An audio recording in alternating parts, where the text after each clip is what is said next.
Kisah Para Rasul pasal 13.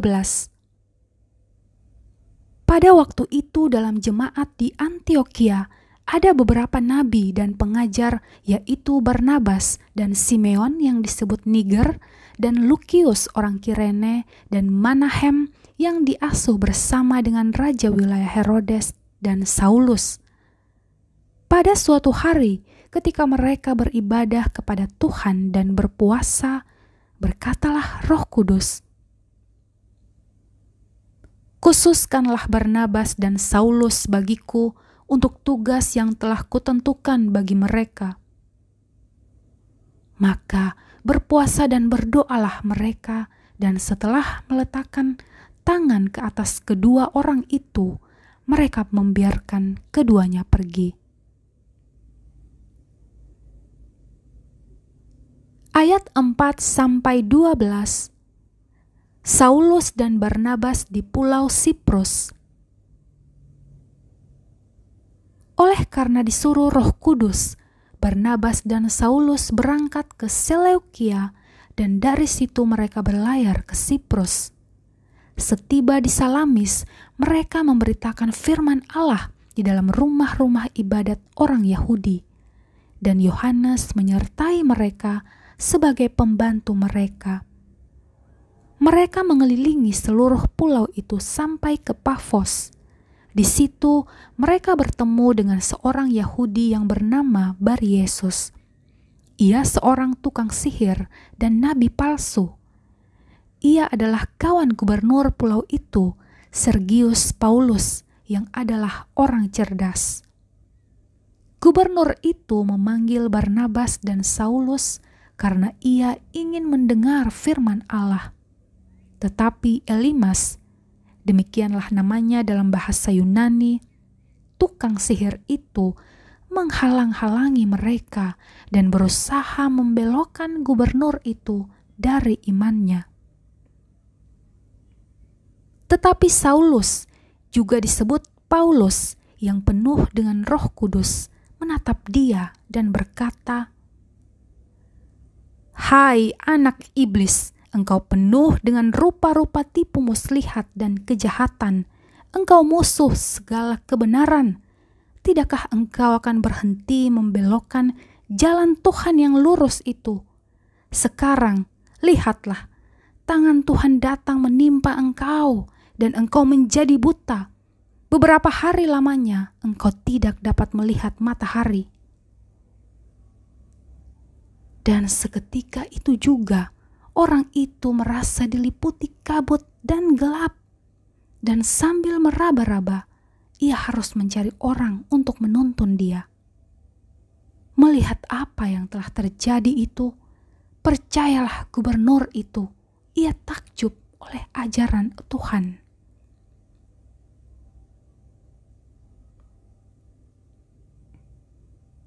Ayat 13-49.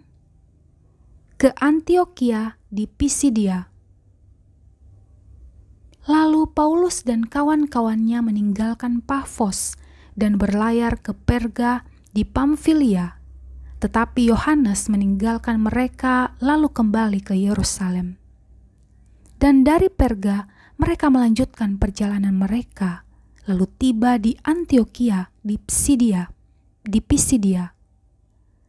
Pada hari Sabat, mereka pergi ke rumah ibadat lalu duduk di situ.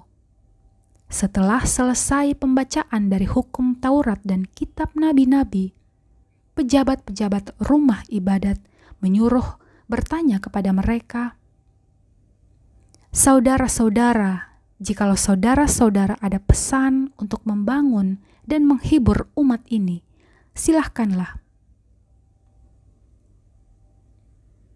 Maka bangkitlah Paulus. Ia memberi isyarat dengan tangannya, lalu berkata,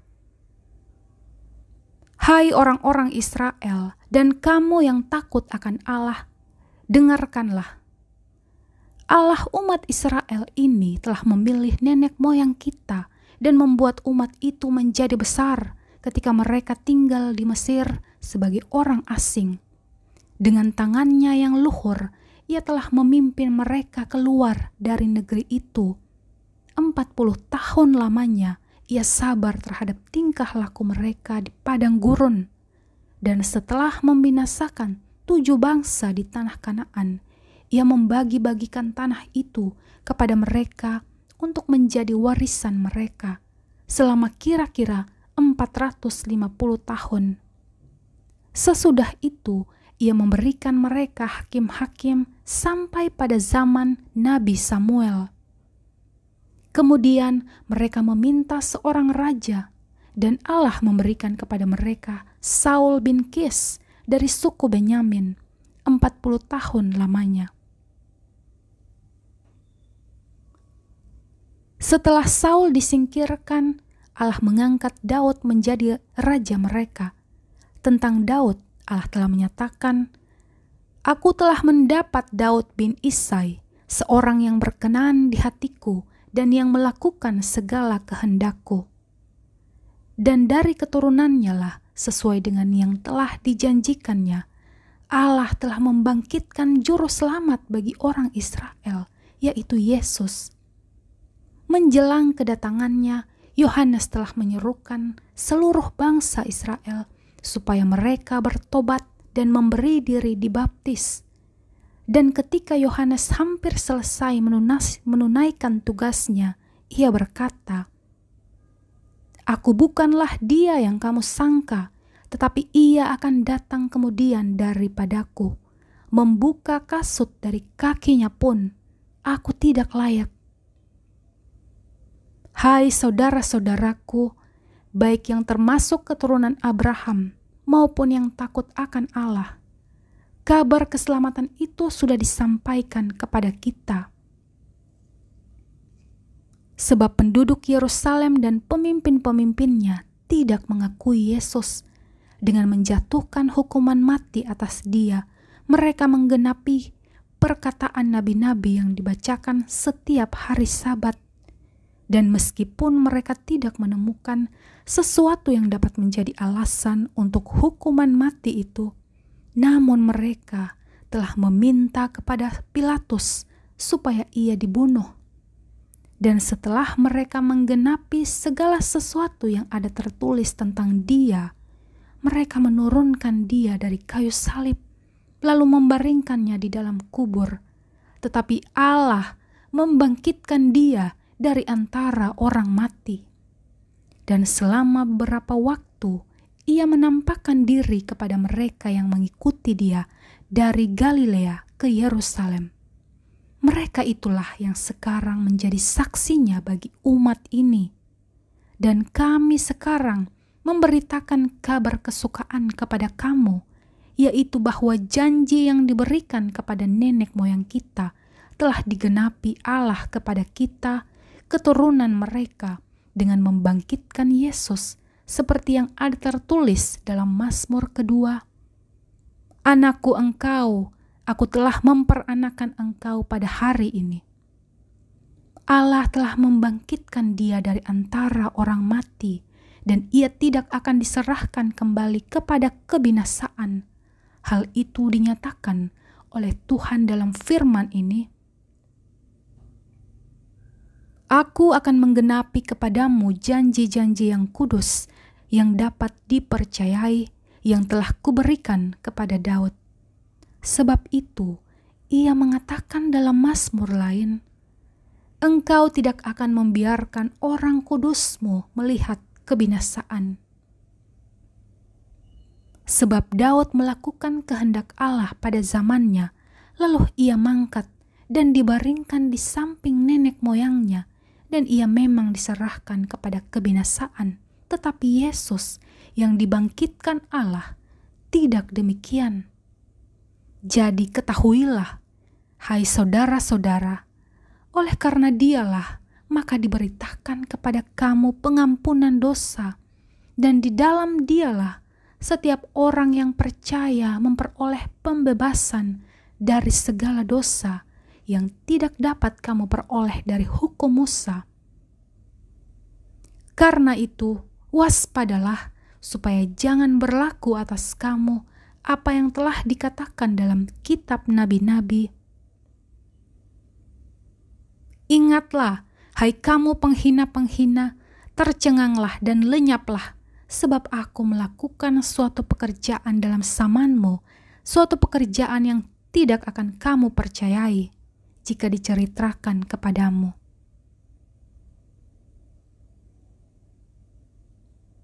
Ketika Paulus dan Barnabas keluar, mereka diminta untuk berbicara tentang pokok itu pula pada hari Sabat berikutnya. Setelah selesai ibadah, banyak orang Yahudi dan penganut-penganut agama Yahudi yang takut akan Allah mengikuti Paulus dan Barnabas. Kedua rasul itu mengajar mereka dan menasihati supaya mereka tetap hidup di dalam kasih karunia Allah. Pada hari Sabat berikutnya, datanglah hampir seluruh kota itu berkumpul untuk mendengar firman Allah. Akan tetapi, ketika orang Yahudi melihat orang banyak itu, penuhlah mereka dengan iri hati dan sambil menghujat, mereka membantah apa yang dikatakan oleh Paulus. Tetapi dengan berani Paulus dan Barnabas berkata, "Memang kepada kamulah firman ini harus diberitakan lebih dahulu, tetapi kamu menolaknya dan menganggap dirimu tidak layak untuk beroleh hidup yang kekal. Karena itu kami berpaling kepada bangsa-bangsa lain. Sebab inilah yang diperintahkan kepada kami. Aku telah menentukan engkau menjadi terang bagi bangsa-bangsa yang tidak mengenal Allah, supaya engkau membawa keselamatan sampai ke ujung bumi." Mendengar itu, bergembiralah semua orang yang tidak mengenal Allah, dan mereka memuliakan firman Tuhan. Dan semua orang yang ditentukan Allah untuk hidup yang kekal menjadi percaya. Lalu firman Tuhan disiarkan di seluruh daerah itu.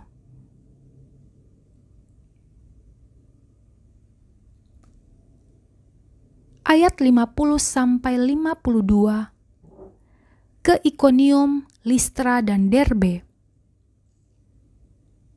Orang-orang Yahudi menghasut perempuan-perempuan terkemuka yang takut akan Allah dan pembesar-pembesar di kota itu, dan mereka menimbulkan penganiayaan atas Paulus dan Barnabas dan mengusir mereka dari daerah itu.